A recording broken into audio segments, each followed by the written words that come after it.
Morning to all of you. Last लेक्चरला आपण D and F block या chapter मध्ये आपण लास्ट लेक्चरला डी ब्लॉक एलिमेंटच्या काही सिरीज या ठिकाणी तुम्हाला सांगितलेल्या आहे. ओके, त्यात first transition series, second transition series, third transition series आणि फोर्थ ट्रान्झिशन सिरीज असे चार ज्या सिरीज आहे त्या डी ब्लॉक एलिमेंट्स मध्ये येत असतात.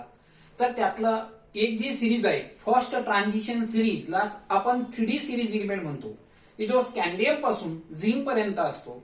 तर या ठिकाणी 3D सिरीजचं इलेक्ट्रॉनिक कॉन्फिगरेशन आपल्याला बघायचं आहे, म्हणजेच फर्स्ट ट्रान्झिशन सिरीजचं इलेक्ट्रॉनिक कॉन्फिगरेशन आपल्याला या ठिकाणी बघायचं आहे. तर या ठिकाणी इलेक्ट्रॉनिक कॉन्फिगरेशन मध्ये जे एलिमेंट आहे 3D सिरीज मध्ये ते एलिमेंट आपण या ठिकाणी घेणार. देन त्या एलिमेंटचा ऍटॉमिक नंबर या ठिकाणी राईट डाऊन करणार, ऍटॉमिक नंबर, आणि त्या एलिमेंटचं इलेक्ट्रॉनिक कॉन्फिगरेशन. लक्षात ठेवा, एलिमेंट आपल्याला घ्यायचा आहे. एलिमेंट घेतल्यानंतर त्या एलिमेंटचा ऍटॉमिक नंबर आणि त्याचं इलेक्ट्रॉनिक कॉन्फिगरेशन. डी ब्लॉकचा म्हणजे फर्स्ट ट्रान्झिशन सिरीजचा म्हणजेच 3D सिरीजचा जो पहिला एलिमेंट आहे तो आहे scandium. First element that is a scandium. या स्कॅन्डियमचा जो सिम्बॉल आहे, ओके, मी एलिमेंट या ठिकाणी राईट डाऊन करतो. स्कॅन्डियमचा सिम्बॉल आहे Sc, याचा ऍटॉमिक नंबर आहे 21. आता मी इलेक्ट्रॉनिक कॉन्फिगरेशन राईट डाऊन करतो बघा. 1s2 2s2 2p6 3s2 3p6 4s2 इथपर्यंत इलेक्ट्रॉन मोजूया किती झाले. 2 आणि 2 4, 6 आणि 4 10, 2 12 18 आणि 2 20. उरलेला जो एक इलेक्ट्रॉन आहे हा 3D ऑर्बिटल मध्ये एंटर होणार आहे. The incoming electron, first electron of the D block element, they are enter into the scandium. स्कॅन्डियमचा जो डी ब्लॉक एलिमेंटचा जो पहिला एलिमेंट आहे स्कॅन्डियम, त्या स्कॅन्डियमच्या डी ऑर्बिटल मध्ये एक इलेक्ट्रॉन एंटर होत आहे. म्हणून या ठिकाणी स्कॅन्डियम आहे first D block element. Why first D block element is a scandium? Because of in scandium the last electron which are enter into the d orbital. मग आता याला लिहिताना बघा, मी तुम्हाला सांगितलेलं आहे की 4s जे आहे हे 4s लास्ट सेल मधला आहे आणि 3D जे आहे ते आतल्या सेल मध्ये आहे. म्हणजे हे कोणत्या सेल मधला आहे? पेनल्टिमेट, दॅट 3D आणि 4s. म्हणून 4s मी बाहेर राईट करतो. म्हणजे या पद्धतीने घेऊ आपण 3D1 आणि 4s2. आता तुमच्या लक्षात आला असेल मी 3D आत का लिहिलेला आहे आणि 4s बाहेर का राईट डाऊन केलेला आहे. तर 4s हे लास्ट सेल मधला आहे आणि 3D हे आतल्या सेल मधला आहे. म्हणजे पेनल्टिमेट सेल मधल्या या ठिकाणी 3D ऑर्बिटल आहे. ओके, देन आता याच्यामध्ये s ऑर्बिटल पूर्ण भरल्यानंतर इलेक्ट्रॉन 3D मध्ये जातो. आता याचं कारण काय? s ऑर्बिटलची एनर्जी लेवल कमी आहे आणि म्हणून पहिले इलेक्ट्रॉन 4s मध्ये जाणार आणि 4s भरल्यानंतर इलेक्ट्रॉन 3D मध्ये जाणार.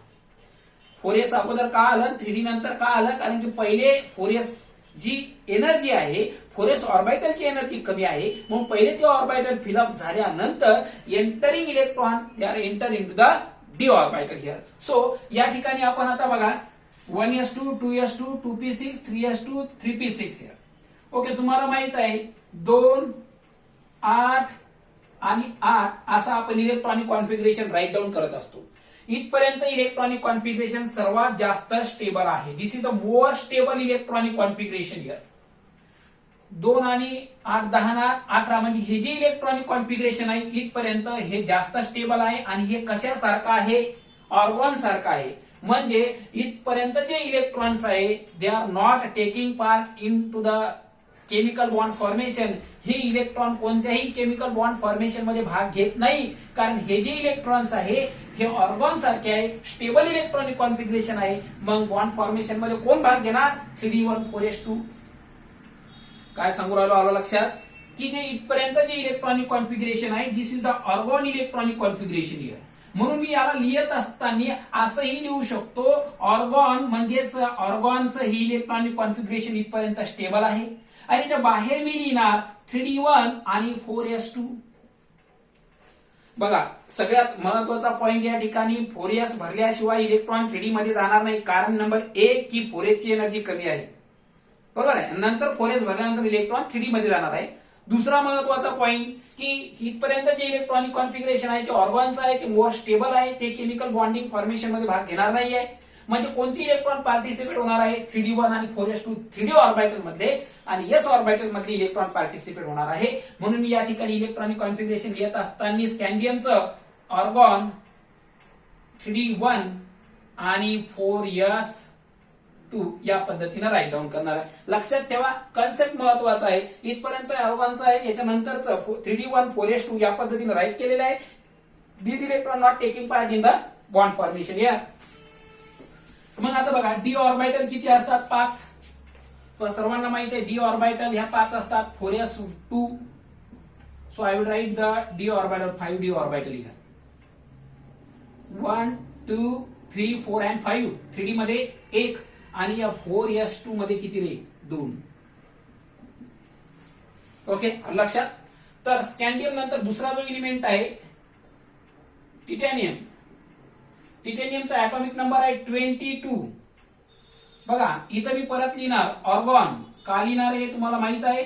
नंतर 22 इलेक्ट्रॉन आहे.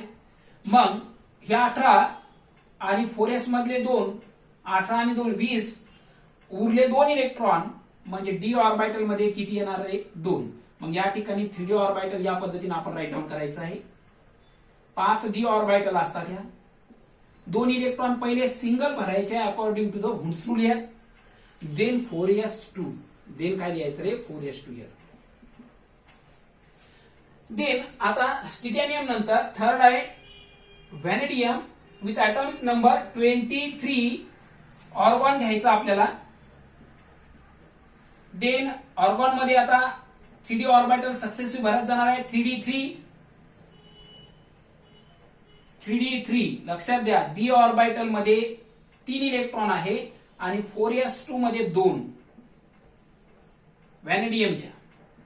ओके तर 3 इलेक्ट्रॉन 1 2 3 सिंगली भरायचं. लक्षात ठेवा स्कॅन्डियम मध्ये डी ऑर्बिटल मध्ये 1, टिटॅनियमच्या डी ऑर्बिटल मध्ये 2, व्हॅनेडियमच्या डी ऑर्बिटल मध्ये 3. कन्सेप्ट आहे याच्यावर कसा प्रश्न विचारला जातो तो मी तुम्हाला सांगतो. व्हॅनेडियम नंतर फोर्थ जो आहे chromium. 24 is an atomic number. परत या ठिकाणी आपल्याला ऑर्गॉन घ्यायचा आहे. I would write the argon 3d3 3d4 आणि 4s2 या पद्धतीने. बघा ऑर्गॉनचे 18 आणि 2 20 आणि 4 24. Okay so 3d4 D orbital मध्ये 4 इलेक्ट्रॉन्स आहे. 1 2 3 4 आणि 5 डी ऑर्बिटल सिंगली भरा. 1 2 3 आणि 4 4s2 मध्ये 2 इलेक्ट्रॉन. ओके ऍक्च्युअल जे क्रोमियम आहे त्या क्रोमियमचं इलेक्ट्रॉनिक कॉन्फिगरेशन काय असायला पाहिजे 3d4 आणि 4s2. ऍक्च्युअली क्रोमियमचं इलेक्ट्रॉनिक कॉन्फिगरेशन असायला पाहिजे 4s2 आणि 3d4. परंतु या क्रोमियम मध्ये काय होतं बघा. या क्रोमियम मध्ये असं होतं की 4s मधला 1 इलेक्ट्रॉन परत एंटर होतो 3d मध्ये. ओके ऍक्च्युअली याचं इलेक्ट्रॉनिक कॉन्फिगरेशन 3d4 आणि 4s2 असायला पाहिजे.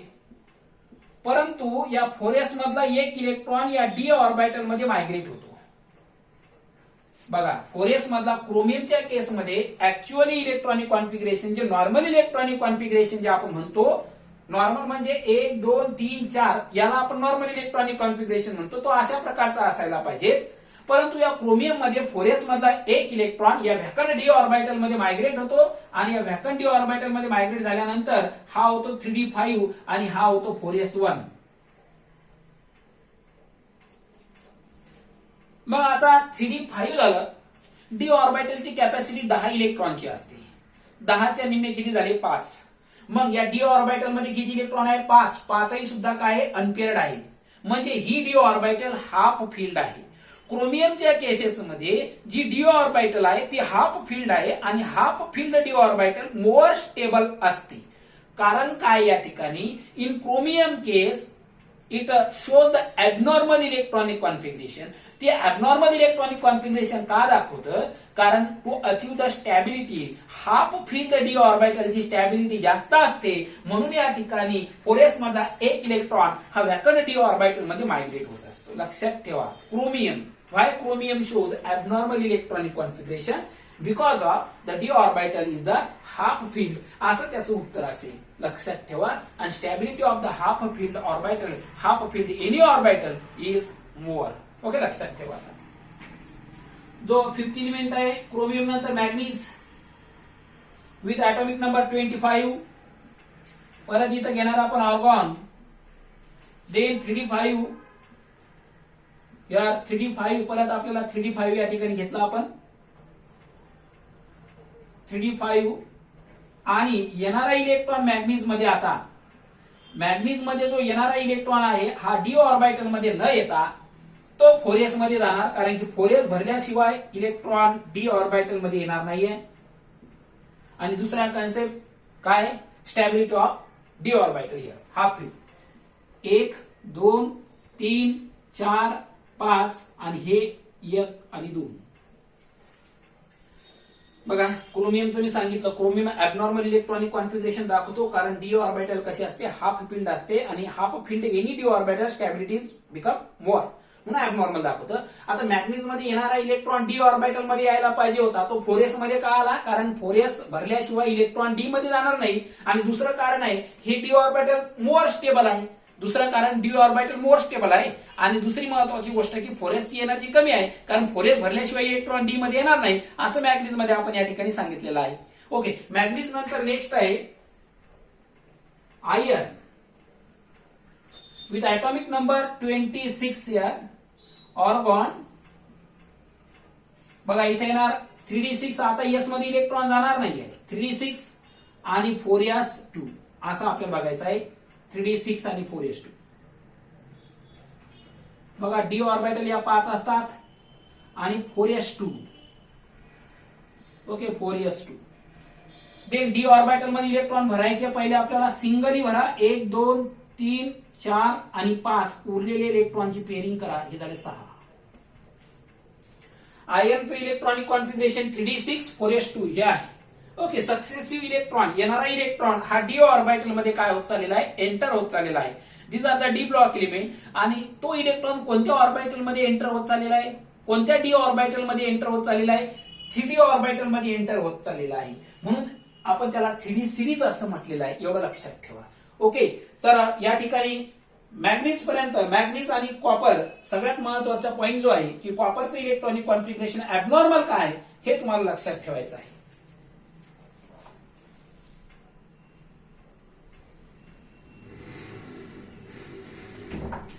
देन आयर्न नंतरचा जो एलिमेंट आहे बघा,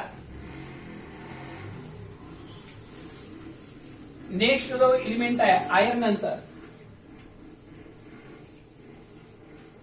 कोबाल्ट.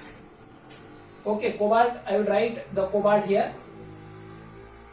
कोबाल्टचा ॲटॉमिक नंबर आहे 27. Here I will write 27. So the electronic configuration is cobalt. Cobalt atomic number 27. So the electronic configuration is argon. Then परत काय रे? 3d6 होता, 3d7 आणि 4s2. डी ऑर्बिटल मध्ये 7 इलेक्ट्रॉन्स आहे कोबाल्टच्या. तर सिंगल भरा. 1 2 3 4 5 6 आणि 7. आणि या ठिकाणी 4s मध्ये किती electron? 2 electron, 4s2. Okay, then cobalt नंतर निकेल विथ ॲटॉमिक नंबर 28. परत या ठिकाणी लिहिणार आपण argon. 3d8 successive electron D orbital मध्ये एंटर होत चाललेला आहे. येणारा प्रत्येक इलेक्ट्रॉन हा डी ऑर्बिटल मध्ये येत चाललेला आहे. निकेलच्या केसमध्ये डी ऑर्बिटल मध्ये 8 इलेक्ट्रॉन्स आहे. 1 2 3 4 5 6 7 आणि 8. आणि इथं काय रे? 4s2 मध्ये 2 इलेक्ट्रॉन. ओके, 4s2 मध्ये 2 इलेक्ट्रॉन्स. मग आता या ठिकाणी आपल्याला परत बघायचं आहे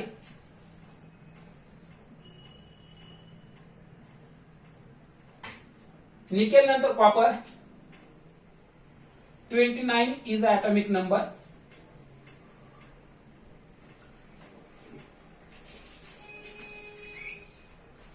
निकेल नंतर आहे कॉपर. कॉपरचा atomic नंबर जो आहे तो आहे 29. या पद्धतीने आपण लिहूया 29 atomic नंबर कॉपर. देन परत त्या ठिकाणी आपण लिहिणार ऑर्गॉन. देन किती 3d9 4s2. कॉपरचं इलेक्ट्रॉनिक कॉन्फिगरेशन आहे 3d9 4s2 या.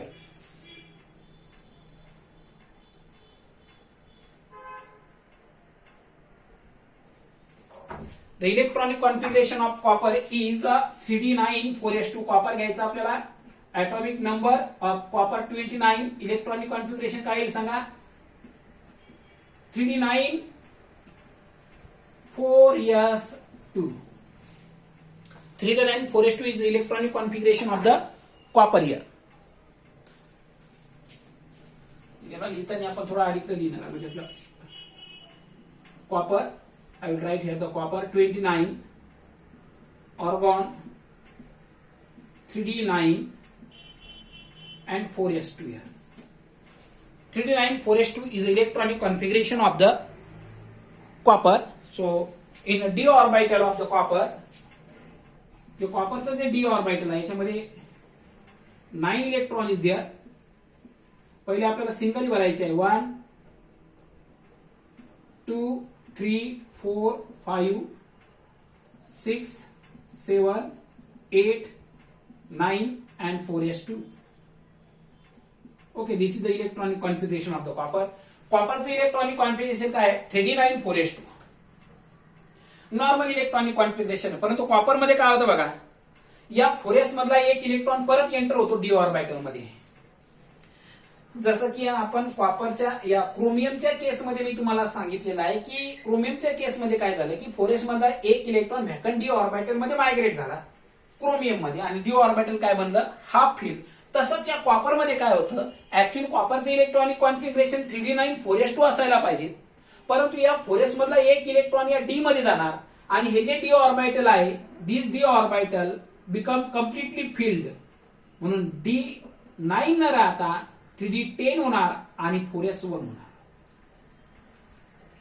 ओके, लक्षात घ्या. कॉपर नॉर्मल इलेक्ट्रॉनिक कॉन्फिगरेशन जे आहे कॉपरचं 3d9 4s2 असायला पाहिजे. परंतु ऍक्च्युअली 4s मधला एक इलेक्ट्रॉन कॉपरच्या डी ऑर्बिटल मध्ये येणार आणि डी ऑर्बिटल पूर्ण भरलेली असणार. This is the completely filled D orbital. ही जी काय कॉपरची डी ऑर्बिटल आहे ही पूर्ण भरलेली आहे आणि पूर्ण भरलेली डी ऑर्बिटल काय असते more and more stable. So झिंकचा ऍटॉमिक नंबर 13. देन परत काय लिहायचं आपल्याला ऑर्गॉन. इथं लिहिणार आपण 3d10 झिंकचं 3d10 आणि 4s2. मग डी ऑर्बिटल आहे झिंकचं 3d10 4s2. D orbital of zinc is completely filled up here. 1 2 3 4 5 6 7 8 9 10 आणि 4s काय रे 2. लक्षात ठेवा झिंकचा डी ऑर्बिटल पूर्ण भरलेला आहे. कॉपर आणि क्रोमियम हे दोन इलेक्ट्रॉनिक कॉन्फिगरेशन आपल्याला महत्वाचे आहे. याच्यावर प्रश्न असा विचारला जातो why chromium and copper shows abnormal electronic configuration. म्हणजे ते नॉर्मल इलेक्ट्रॉनिक कॉन्फिगरेशन न दाखवता ते ऍबनॉर्मल दाखवतात. याचं कारण काय, कारण क्रोमियमचं डी ऑर्बिटल हाफ फिल्ड आहे आणि हाफ फिल्ड डी ऑर्बिटल असणारं डी ऑर्बिटल मोर स्टेबल असतं आणि कॉपरच्या केसमध्ये कम्प्लिटली फिल्ड डी ऑर्बिटल हे मोर स्टेबल असतं. म्हणून दोन्ही जे एलिमेंट्स आहे क्रोमियम आणि copper they show the abnormal electronic configuration here. लक्षात, why chromium and copper show the abnormal electronic configuration here. हे ऍबनॉर्मल का दाखवतात, टू अचीव द स्टॅबिलिटी. स्टॅबिलिटीसाठी कम्प्लिटली फिल्ड आणि हाफ फिल्ड डी ऑर्बिटल जी stability आहे ती जास्त असते म्हणून हे ऍबनॉर्मल इलेक्ट्रॉनिक कॉन्फिगरेशन दाखवतात. बघा पहिला एलिमेंट आहे 3d सिरीजचा स्कॅन्डियम. 3d मध्ये इलेक्ट्रॉन एंटर झालेला आहे. Titanium, vanadium, chromium, manganese, iron. बघा iron 26, cobalt 27, nickel 28, copper 29 and zinc. बघा असा आहे scandium, titanium, vanadium, chromium, manganese, iron, cobalt, nickel, copper and zinc. एवढं लक्षात ठेवायचं आहे. आता सगळ्यात महत्वाचा जो पॉइंट आहे याच्यामध्ये, याचं इलेक्ट्रॉनिक कॉन्फिगरेशन, 2 इलेक्ट्रॉनिक कॉन्फिगरेशन लक्षात ठेवायचे आहे, एक क्रोमियम आणि दुसरा copper. Okay, have look at this.